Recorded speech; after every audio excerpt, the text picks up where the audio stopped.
Mexican അപാരലിൻ്റെ ക്യാരക്ടറിൻ്റെ പേര് സുഭാഷ് എന്നാണ്. സഖാവ് സുഭാഷ്. സുഭാഷ് ഒരു രാഷ്ട്രീയ പശ്ചാത്തലമുള്ളൊരു നാട്ടിൽ നിന്ന് മഹാരാജ കോളേജ് എന്നാണ് നമ്മൾ സിനിമയിൽ പറയുന്നത്. മഹാരാജ കോളേജിൽ വന്ന് പഠിക്കുന്ന ഒരു ക്യാരക്ടറാണ്. അപ്പം ഇതിൻ്റെ ഒരു ടോട്ടൽ കോൺട്രഡിക്ഷനുള്ള അല്ലെങ്കിൽ വേറൊരു ഓപ്പോസിറ്റ് കോൺട്രാസ്റ്റുള്ള ക്യാരക്ടറാണ് ടോവിയുടെ. യാതൊരു രാഷ്ട്രീയ പശ്ചാത്തലമൊന്നും ഇല്ലാത്തൊരു ക്യാരക്ടർ. പക്ഷെ ഞങ്ങൾ രണ്ടുപേരുടെ ഒരു സൗഹൃദം ഭയങ്കരമായിട്ട് ഇതിനകത്ത് വർക്ക് ചെയ്യുന്നുണ്ട്. അപ്പോൾ ഈ ഒരു സൗഹൃദം പറഞ്ഞു പോകുന്നതും അതിനുശേഷം ഈ രണ്ടുപേരിലുണ്ടാകുന്ന പല മാറ്റങ്ങളുമാണ് നമ്മൾ സിനിമയിലൂടെ പറഞ്ഞു പോകുന്നത്. വിപ്ലവവും രാഷ്ട്രീയവും പ്രണയവും ഒപ്പം ഇതിനേക്കാളൊക്കെ ഉപരി സൗഹൃദവും തന്നെയാണ് സിനിമയുടെ ഒരു മേജർ എലമെൻറ്റ്.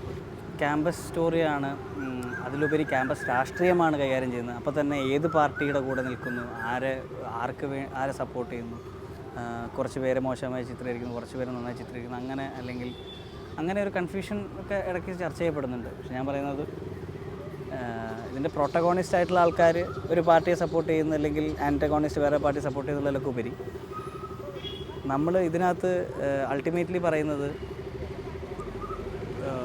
എന്താ പറയുക, വിപ്ലവം എന്ന് പറയുന്നൊരു കൺസെപ്റ്റ് മാത്രം.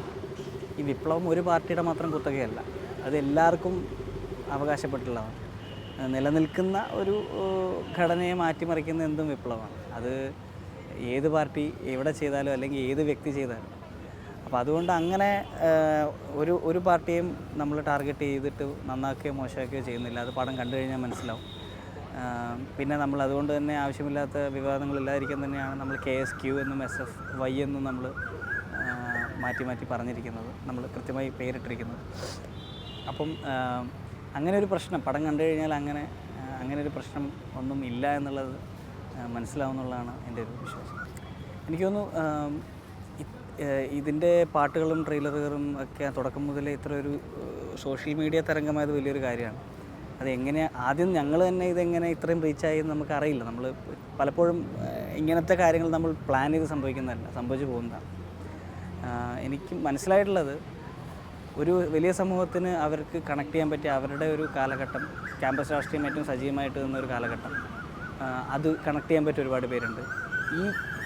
ഇങ്ങനെയൊരു അറിയാത്ത ആൾക്കാർക്ക് അതിനെപ്പറ്റിയിട്ടുള്ളൊരു ക്യൂരിയോസിറ്റി, എക്സൈറ്റ്മെൻറ്റും, പിന്നെ ക്യാമ്പസ് പടങ്ങൾ ഒരുപാടുണ്ടായിട്ടെങ്കിലും ക്യാമ്പസ് രാഷ്ട്രീയത്തിൽ ഊന്നി കഥ പറയുന്ന പദങ്ങൾ കുറവായിരുന്നു. അപ്പം ഇതെല്ലാം കൂടെ കൂടിയിട്ട് പിന്നെ വളരെ റിയലിസ്റ്റിക് ആയിട്ടാണ് ടോം ഇതിനെ കൺസീവ് ചെയ്തിരിക്കുന്നതും ഷൂട്ട് ചെയ്തിരിക്കുന്നതും. പലപ്പോഴും നമ്മൾ ലൈറ്റപ്പ് ചെയ്യാതെയും അങ്ങനെയൊന്നും അല്ലാതെയും വളരെ നാച്ചുറലായിട്ടാണ് പല ഫ്രെയിം റോൾ ചെയ്ത് പോയിരിക്കുന്നത്. അപ്പം എവിടേക്കോ ഭയങ്കരമായിട്ട് ആൾക്കാർക്ക് റിലേറ്റ് ചെയ്യാൻ പറ്റുക എന്നുള്ളതാണ് ഏറ്റവും ജനകീയമാകാൻ ഒരു സിനിമ ജനകീയമാകാൻ ഏറ്റവും കൂടുതൽ കാരണമാകുന്നൊരു സംഭവം. അങ്ങനെ റിലേറ്റ് ചെയ്യാൻ പറ്റിയിട്ടുണ്ടാവും തന്നെയാണ് വിശ്വസിക്കുന്നത്. അതുകൊണ്ടായിരിക്കാം ഇത്രയും ഒരു സ്വീകാര്യത കിട്ടുന്നത്. ആത്യന്തികമായിട്ട് ഇതൊരു വിപ്ലവത്തിൻ്റെ കഥ പറയുന്നൊരു പടമാണ്. അപ്പോൾ ഇത് ഒരു കൊച്ചു പടമായിട്ട് തുടങ്ങി ഇറങ്ങുന്നതിന് മുമ്പേ ഒരുപാട് എന്താ പറയുക സപ്പോർട്ട് കിട്ടി. ഈ ഒരു സപ്പോർട്ട് ഇറങ്ങുമ്പോഴും കാണിക്കുക, ഞങ്ങൾ നിങ്ങളെ നിരാശപ്പെടുത്തില്ല എന്നുള്ള കാര്യത്തിൽ ഞങ്ങൾക്കൊരു ചെറിയ വിശ്വാസമുണ്ട്. വലിയ വിശ്വാസമുണ്ട്. അപ്പം ഇതിനകത്തുനിന്ന് വിവാദങ്ങൾ അല്ലെങ്കിൽ ഇറങ്ങിക്കഴിഞ്ഞ് വിവാദങ്ങളോ ആരോപണങ്ങളോ ഉണ്ടാക്കാൻ ശ്രമിക്കാതെ അത് പറയുന്ന ഒരു തീം, അതിൻ്റെ ഒരു ഫീൽ ഉൾക്കൊണ്ട് അത് ആസ്വദിക്കുക, ഒരു സിനിമ എന്നുള്ള രീതിയിൽ കണ്ടതിനെ ആസ്വദിക്കുക. ഈ യങ്സ്റ്റേഴ്സ്, ഈ പറയുന്ന സോഷ്യൽ മീഡിയയിൽ സപ്പോർട്ട് തന്ന യങ്സ്റ്റേഴ്സൊക്കെ മാത്രം കണ്ടാൽ തന്നെ ഈ പടം വലിയൊരു വിജയമായിരിക്കും. അപ്പം ഈ സോഷ്യൽ മീഡിയയിലുള്ള പ്രവർത്തനം അത് എന്താ പറയുക, അതിന് പുറത്തും കൂടെ കൊണ്ടുവരാനും കൂടെയുള്ളൊരു അവസരമാണ്. അത് അങ്ങനെ തന്നെ ആക്കുമെന്ന് വിശ്വസിക്കുന്നു.